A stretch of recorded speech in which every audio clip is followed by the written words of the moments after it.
خان بابا ځینې ملګري وایي چې جبرائیل علیه السلام ته د دعا د دغه ټوټ څه ضرورت پیښ شو او آیا فرښتو ته د دعا ضرورت وي؟ اعوذ بالله من الشیطان الرجیم بسم الله الرحمن الرحیم. جبرائیل علیه السلام ته د دعا د ټوټ ضرورت ولې پیښ شو؟ دا په اصل کې 2019 کې مونږ یو پوسټ شیر کړو مولا عمر صاحب د خوب په حق لا مولا نو یو يهودي غونته کیو بس يهودي غونته کې زب کوم ته وایم چې را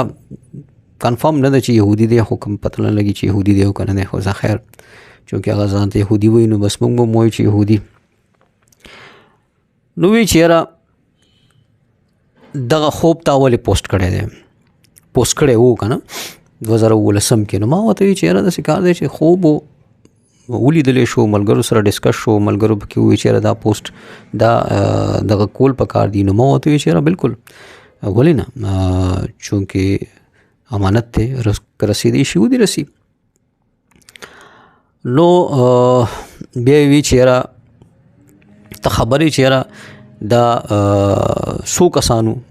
ما ویره ما ته خو تقریبا یاد شي چې دغه مولا عمر یو دو کسان بنورو تقریبا دسه دون دغه وی چې نه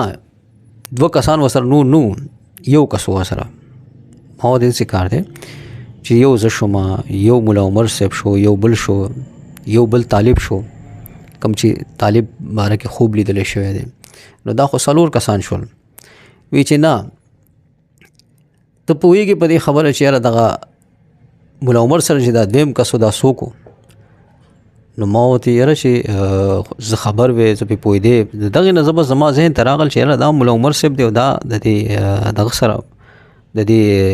طالب سره چې لږ ډېر زخمي دی د هغه سره ملاقات ته راغلی دی او داسې دغه دی دا بل کس سره ما نه پېژندو که نن ما به لیکلي وایي چې یاره دا دغه جبرائیلو استغفر الله هغه چې دی نو زمو خلاف داسې کوي دا د وخت سره داسې کار دی او داسې کار دی نو ما ورته یاره چې ما ته زما خوب زما او ما ته پته نشته تا ته څنګه پته را چې یاره داسې کار دی که نه خیر وایي تا دې خوب کې دا لیکلي وو که نه چې یاره دغه اول زخمي و بیا وروسته پې ګولۍ ولې اثر نه کولو نو ما یاره بس دا خوب و داسې ولیدلی شو بیا د دغې ملاقات نه بعد په طالب ګولۍ ولې اثر نه کولو نو ما دا خوص خوب او د دې مطلب دام کې دی چې چیرې د الله تعالی مرسته وا او الله تعالی د مرستې نه بعد داسې وشول نو وی چیرې دا څنګه کې دی چې د دې نه مخکې په د باندې ګولۍ اثر کولو د دې نه بعد پې نه کولو نو خیر همدغه خبره وه چې یاره دا وخت سره چې دی نو دغه زمونږ د قوم نه د جبرائیل علیه السلام پسې اوتې بوتې ویلې زمونږ پیغمبري چې دی نو داسې کا او پلانې دګړې اخوا دی خو دی زموږ خلاف چې دی نور قومونه راوچتې او نور دغه کوي او دا داسې که نه نو عجیبه خبره دا ده چې په دې کې زما اوس څه دغه لکه خدای چې وایي چې یاره دا حضور صلی الله علیه وسلم او پلانې دا ټول پکې یاد کړل دغې پکې یاد کړل نو لازم ده چې زما بیا زړه کېدو چې زه ووایم چې یاره دعا بالکل دعا خو ته بیا پکار ده او که څوک دا وایي چې یاره د یو فرشتي ته د دعا ضرورت نشته دی نو داسې ده چې فرشتي ته به د دې دعا ضرورت نه چې یا الله ته ګناهونه معاف کا ځکه چې هغه د ګناهونه نشي خو د دې دعا به ورته ضرورت وي چې یاره درجات یې بلند کا ګورئ مونږ محمد رسول الله صلی الله علیه وسلم چې د فرشتو نه ډېر عظیم ذات دی هغه ته مونږ دعا کوو د درود په شکل کې نو فرشتي خو بیا چې دی نو ولې فرشتو ته ولې د درجات د بلندۍ دعا ولې نشو مونږ کولی حالا دا دعا د دې نه ده چې یاره ګناهونه معاف کړه ګناهونه بیل شی دی دغه بیل شی دی دغه صحیح د هغې نه به ګناهونه نه کېږي خو هم مخلوق دی هغوی ته هم چې دی درجات د بلندۍ خو دا اصل کې په دیو شو چې یاره دغه کس چې دی نو هغه پسې لګې د سپکې سپورې وویلې دغه وویلو او په دې وجه وویلو چې یاره د زموږ نه پیغمبري وړي بل قوم ته وړي دا د زموږ خلاف نور قومونه دغه کوي را پاسې او دغه منظم کوي او ستا غونده کې ماته هم پکې ووایي چې یاره ستا غونده کې کمکل او سایکو خلک چې دی دا استعمالوي. نو ما ورته ویل چې یاره که داسې وي نو بیا خو ستاسو دپاره کېدای شي هغه بد وي خو موږ دپاره خو ډېره د خوشحالۍ خبره ده. موږ خو پکار دی چې ته ورته بد رد وایې نو موږ ورته دعا وکړو نو ما دعا دا ټیټ وکړو. اوس پته نه لګي زما په خیال چې ښه مې وکړل بد مې وکړل خو دغه مې وکړل او الله دې وکړي چې موږ په دې خبره چې دی نو اعتراض وکړو چې یاره زموږ پښتانه مشران د پښتونولۍ په نوم باندې مونږ خوري زموږ خاوره خوري زموږ خاوره چې دی نو هغه په پنجابیانو خوري په نورو خلک په فارسیانو خوري. مونږ د هغې باره کې چېرته دا ونه وایي مونږ هغوی ته دا ونه وایي چې یاره تاسو په پښتنه خاوره د پښتون د اولني حق غږ ولې نه پورته کوئ. اصل مسله دلته ده. ما دا وایي چې یاره یو کس ته دعا وکوي یا ونه کوي د دې سره زما په خیال خو څه دغه نه کېږي. اصل مسله ستاسو دا ده چې تاسو په پښتنه خاوره د پښتون د اولني حق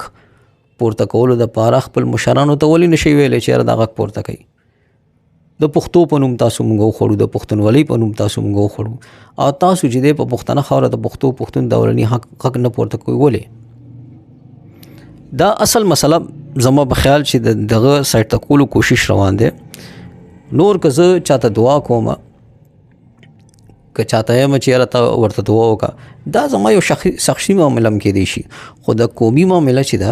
ګورئ په پښتنه خاوره د پښتون د اولني حق دا سوچ پکار دی چې موږ چې دی ولې د غږ نه پورته کوو. موږ د مشرانو ته ولې نه وایو چې یاره تاسو د پښتون نوم اخلئ د پښتون په نوم باندې خورئ تاسو چې دی نو موږ د اغیارو غلامان کو په دې څیز باندې او تاسو دومره غږ نشئ پورته کولی چې یاره په پښتنه خاوره اولنی حق د پښتون دی. نو پښتنونو خویندو مسلمانان یو مونږه مسلمانان پښتانه یو د اسلام په مونږ باندې حقوق دي هغه به مونږ ادا کوو. زمونږ د قوم چې په مونږ باندې کوم حقوق دي زمونږ د خاورې چې په مونږ باندې کوم حقوق دي پکار دی چې مونږ هغې ته چمتو شو پکار دی چې مونږ په هغې کې اعتراض راوباسو. زه چاته دعا کوم چاته نه کوم د دې نه غټ اعتراض په دې پکار دی چې یاره په پښتنه خاوره اولنی حق د پښتون دی خو دا مشر چې زما په پښتون باندې ووټ غواړي دغه غواړي زما ټول عمر یې وخوړه دی ولې په پښتنه خاوره د پښتون د اولني حق غږ نه پورته کوي. دا پښتون نیشنلسټ ولې نه دی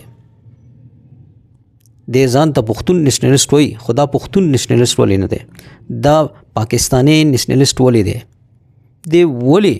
پښتون نیشنلسټ نشو. الله دې موږ ته پوهه راکړي چې موږ د خپل خبدو پیژنو او په پښتنه خاوره د پښتون د اولني حق غږ پورته کړو. الله مو خیر لره. الله په امان.